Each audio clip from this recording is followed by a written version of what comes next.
মাছ মাংস যাই আনুক আমার একদমই পছন্দ হয় না, ওই জন্য বরমশাই কড়াভাবে বলে দিয়েছে এবার থেকে তুমি বাজার দোকান সমস্ত কিছু করবে। চলো আজকের ভিডিওটা শুরু করি, আশা করছি তোমাদের ভালো লাগবে।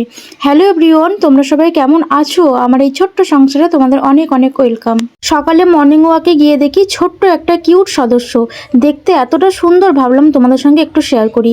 এটা আমাদের পাড়ারই একটা বাড়ির ছোট্ট একটা সদস্য, দেখো একদম পুরো সাদা কালার আর দেখতে কতটা ভালো লাগছে। তো বসেছিল, তার একটা ছোট্ট ভিডিও করলাম।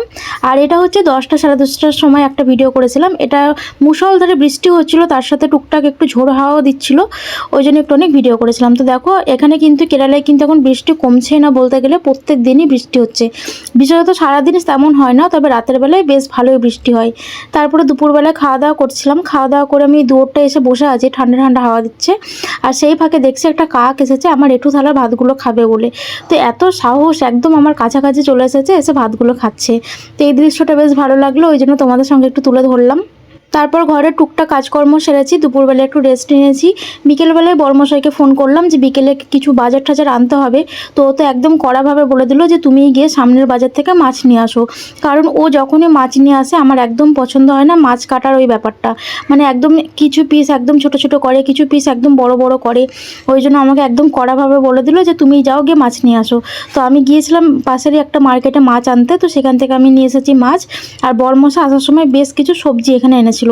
তো এখানে যে সবজিগুলো দেখছি, এই সবজিগুলো কিন্তু পুরোটা 200 টাকা দাম।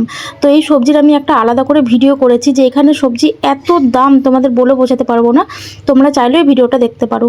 আর এই যে দেখছো বেগুনি কালারের একটা বাঁধাকপি, এই বাঁধাকপিটা কিন্তু সবুজ বাঁধাকপির থেকে একদমই আলাদা রকমের খেতে, আর খেতে কিন্তু দারুণ লাগে, মানে এই বাঁধাকপিটারই বেশি টেস্ট। আর এখানে কিছু বেগুন, ঝিঙে, ঢ্যাঁড়স, বরবটি, আলু, এই সমস্ত টুকিটাকি সবজি আর কি এনেছিল। সত্যি বলতে এখানে যারা মাছ টাছ বিক্রি করে তাদেরকে যতই বলে দিই যে এভাবে না ওভাবে কেটে দাও, ওভাবে না সেভাবে কেটে দাও, তারপরেও কিন্তু ওরা ওদের নিজের ইচ্ছে মতোই কাটে। তো কী আর করার, আজকে আমি গিয়েছি, আজকে মন মতো আমারও পিসগুলো ঠিকঠাক করেনি, পিসগুলো করেছে কিন্তু এই যে সাইডের কাটাগুলো দেখে একদম মানে পুরো কেটে দিয়েছে। তো এগুলো আমার একদম পছন্দ না, মানে তেলের অংশটা পুরোটা বাদ দিয়ে দেয়। তো যাই হোক, কী আর করার, এভাবেই নিতে হবে। তো দেখো নিয়ে চলে এসেছি আমি এখানে একটা রূপচাঁদা মাছ। তো এই মাছটুকুর দাম হচ্ছে 140 টাকা, 700 গ্রাম মাছ আছে এখানে, মানে 200 টাকা করে কেজি, 140 টাকা নিয়েছে। তো এই যে দেখো লেজের সাইডটা একদম মানে বাদ দিয়ে দিয়েছে। তো আমার এরকম পিস ভালো লাগে না, আমি বারবার বলে দিয়েছিলাম, তারপর ওইভাবে কেটেছে। তো কি আর করার, চলো রান্নাবান্না কমপ্লিট করে। এখানে আমি রান্না করেছিলাম আজকে ঝিঙে আলু দিয়ে রূপচাঁদা মাছের ঝোল। দেখতে সুন্দর হয়েছিল কালারটা, আর খেতেও হয়েছিল খুবই সুন্দর। আচ্ছা, রূপচাঁদা মাছ তোমরা কে কে পছন্দ করো অবশ্যই কমেন্টে জানিও। চলো আজকের মতো ভিডিওটা এই পর্যন্ত, তোমাদের কেমন লাগলো অবশ্যই জানিও, ভালো লাগলে একটা লাইক করে দিও। সবাই ভালো থেকো, পরবর্তীতে আবার নতুন একটা ভিডিওতে দেখা হবে। চলো আজকের মতো এই পর্যন্তই, টাটা।